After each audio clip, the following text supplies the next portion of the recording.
नमस्कार प्रेक्षकांनो, मालिकेच्या आजच्या भागामध्ये डोहाळ जेवणाचा कार्यक्रम आहे. म्हणजे नैनाचं डोहाळ जेवण होणार आहे, ओटी भरली जाणार आहे. परंतु कलाच्या हाती नैनाचं जे खोटारडं प्रेग्नन्सीचं सत्य आहे ते तिच्या हाती येणार आहे. म्हणजे तिने जे ठरवलेलं आहे की ती प्रेग्नंट आहे, सगळ्यांना सांगत असते, ते सत्य आता कलाला समजणार आहे. आणि कला नैनाची कशा पद्धतीनं वाट लावणार आहे ते आपल्याला पाहायला मिळणार आहे.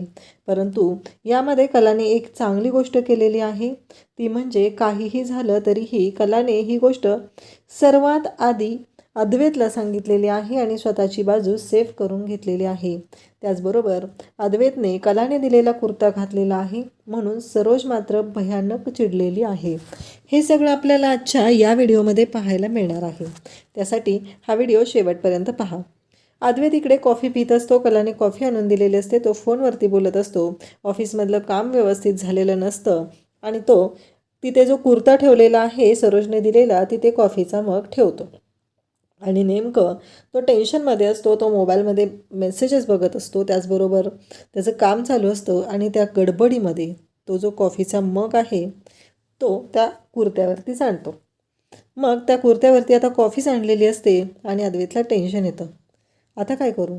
कारण काहीही झालं तरी त्याने ठरवलेलं होतं, जरी खरेने दिलेला कुर्ता असला तरीही मला आईनं दिलेला कुर्ता घालावा लागणार आहे. कारण त्याला कलाने दिलेला कुर्ता आवडलेला होता, पण तो कुर्ता जर त्याने घातला तर सरोज ओरडणार ही गोष्ट त्याला माहिती होती. त्यामुळं त्याने ती बरोबर गोष्ट घेतलेली असते आणि मग आता शेवटी पर्यायच काही राहत नाही. त्याच्यामुळं तो लगेचच म्हणतो की ठीक आहे, आता हा खरेनं दिलेला जो कुर्ता आहे तो कुर्ता मी घालायला तयार आहे, असं त्याने ठरवतो आणि तो कुर्ता घालून बाहेर येतो. इकडे कला म्हणत असते की आई अंबाबाई, तू काहीतरी मला वेगळा संकेत देते. आणि अद्वैत जेव्हा तो कुर्ता घालून बाहेर येतो तेव्हा कला म्हणते, चांदेकर काय आहे? तेव्हा अद्वैत म्हणतो, त्याच्यावर कॉफी सांडली म्हणून घातला आणि मी तुला विचारणार नाही मी कसा दिसतोय, कारण मला माहिती आहे की मी चांगलाच दिसत आहे. हे सगळं चालू असतं. परंतु कला मात्र खुश झालेली असते. तिला खूप भारी वाटत असतं, कारण फायनली तिच्या मनासारखं घडलेलं असतं. इकडे रजनी आणि काजल बोलत असतात. तेव्हा काजलला रजनी म्हणत असते की छान दिसतो असा ड्रेस, घालत जा कधीमध्ये असे पण कपडे. तेव्हा ती कशी म्हणते की मला आपल्याला ना सवय नाही या कपड्यांची. आणि जे काजलचं बोलणं असतं ते ऐकून इकडे लगेचच तिला रजनी म्हणते की अगं हे आपल्याला. तेव्हा ती सांगू लागते, ती ना मला एक सवय आहे तसं बोलायची आपल्याला म्हणून, त्याच्यामुळं असं झालेलं आहे.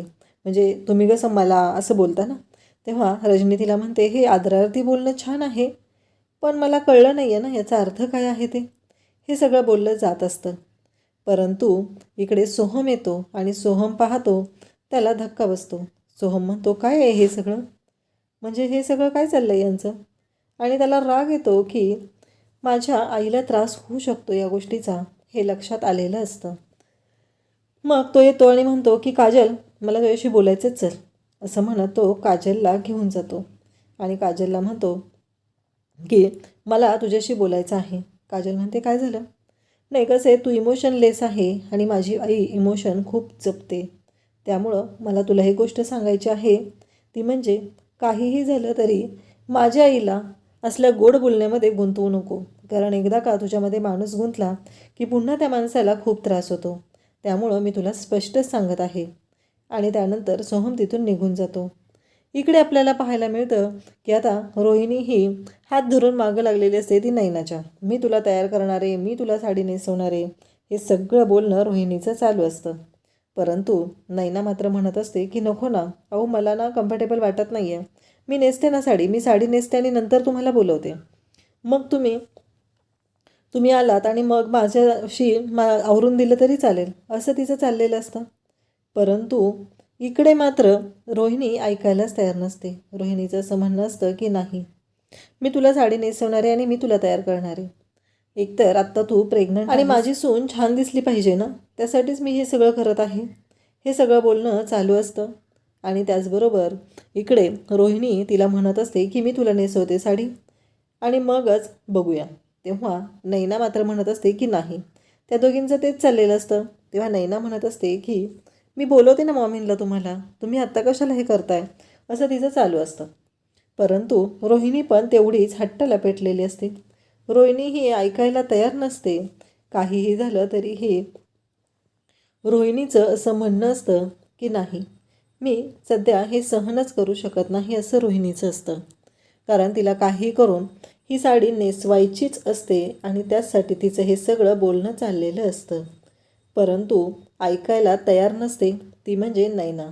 मग तेवढ्यातच रजनी तिथे येते आणि म्हणते की वंस तुम्हाला आबांनी बोलवले. आणि मग नैनाला मी तयार करते असं ती सांगते. तेव्हा नैना म्हणते की हो, जाऊन या ना, आबांनी तुम्हाला बोलवलं आहे ना. नैनाला मात्र हीच गोष्ट हवी असते आणि नैना खुश होते. कारण तिला काही करून रोहिणीला तिथून हाकलवायचं असतं. रोहिणी मनातल्या मनात म्हणते, तू कितीही खुश हो गं, पण आज तुझा बँड तर वाजणारच आहे, तुझी वाट तर मी लावणारच आहे, त्यात काही शंका नाही, असं ती बोलत असते. परंतु इकडे आता संगीता मात्र किचनमध्ये काम करत बसलेली असते आणि संगीता म्हणत असते की काय झालं हे सगळं. कारण अचानक गॅसवरचं दूध फाटतं आणि संगीताला टेन्शन येऊ लागतं. संगीता म्हणत असते, कसं शक्य आहे, आज एवढा चांगला दिवस आहे आणि हे दूध असं का फाटलं आहे. हा प्रश्न तिला पडलेला असतो. परंतु ती काळजी करायला लागते. आज सगळं व्यवस्थित पार तर पडलं पाहिजे ना, असं तिला वाटत असतं. परंतु इकडे संगीता आता देवाच्या समोर येते आणि हात जोडून उभी राहते.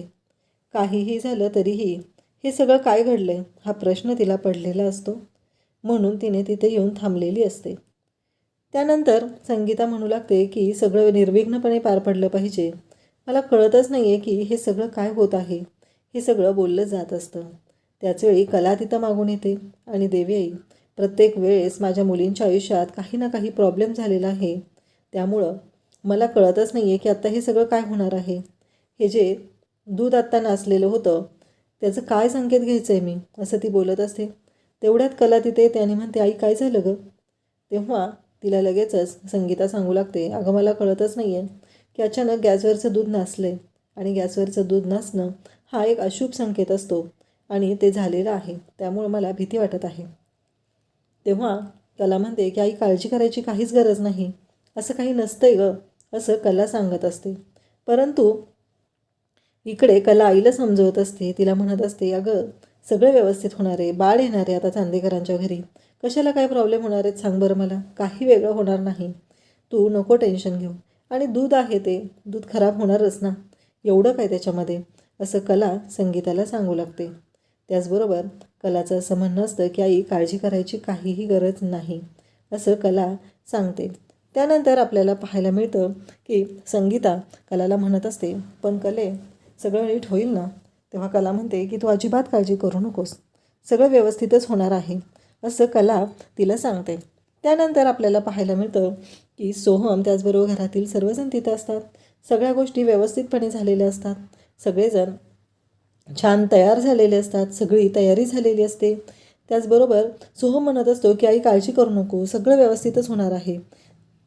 दिनकर आणि त्याचबरोबर आबा बोलत असतात. ह्या सगळ्या गोष्टी घडत असतात. तेव्हा मात्र आता कला आणि अद्वैत खाली येऊ लागतात. तेव्हा त्यांना पाहून सगळेजण घरातले खुश होतात. कारण कला आणि अद्वैत हे उत्सवमूर्ती आहेत. त्यांना त्यांचं कौतुक केलं जातं.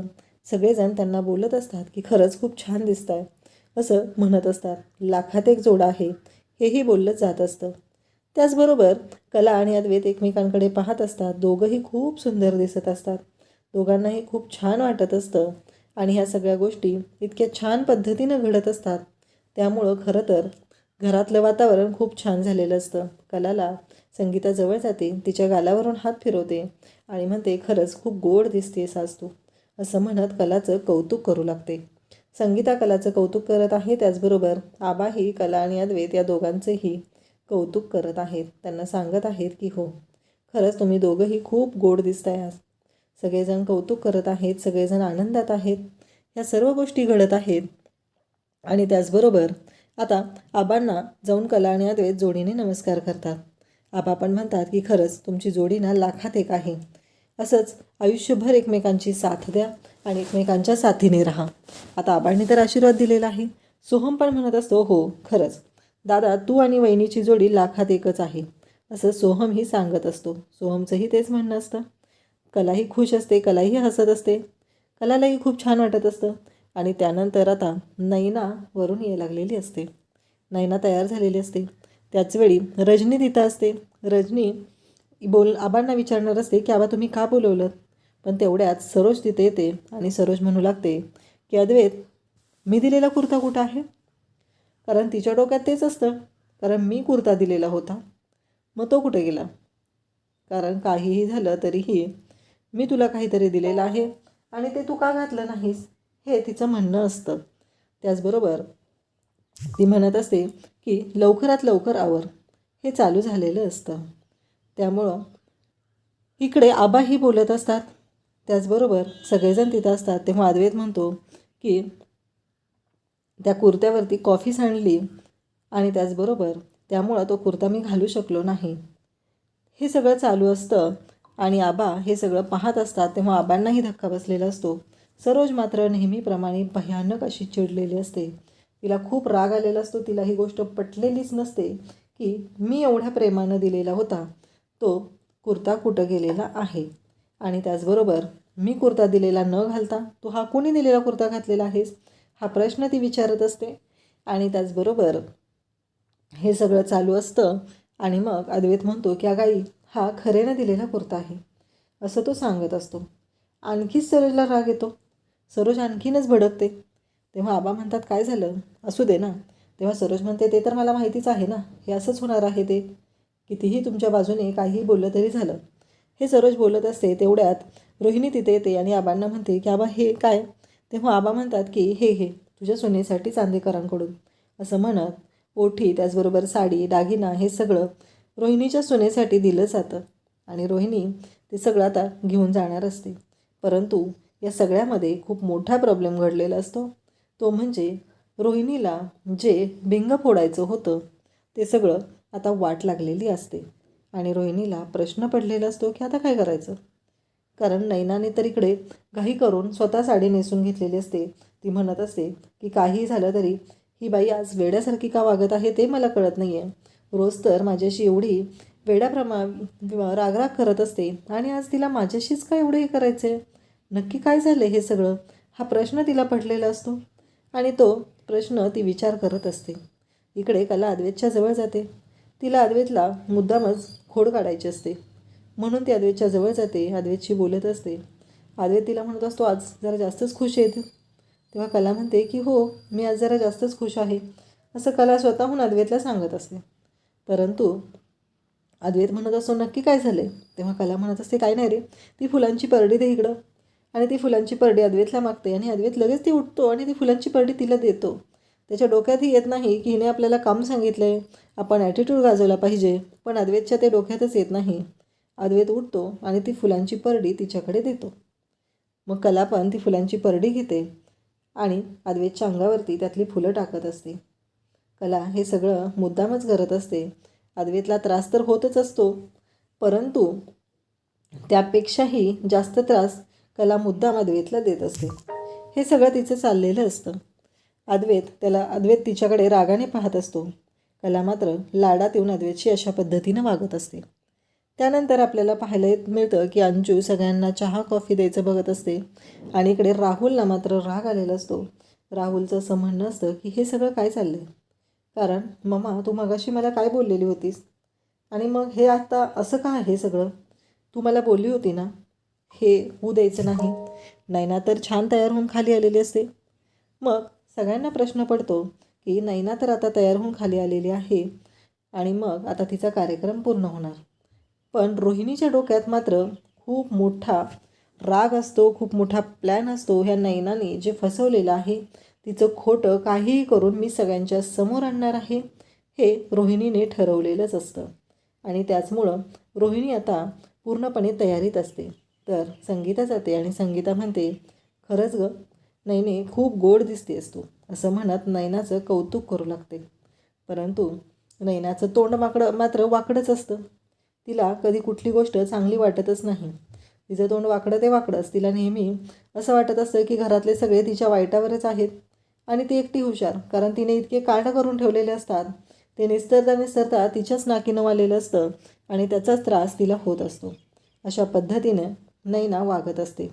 मग सगळेजण कौतुक करत आहेत, सगळेजण प्रेमाने तिच्याशी बोलत आहेत, पण तिला मात्र त्या गोष्टीचं काहीही वाटत नाही. तिचं एकच असतं की मला ह्या चांदेकरांना लुबाडायचं आहे, पैसा प्रॉपर्टी सगळं घ्यायचं आहे.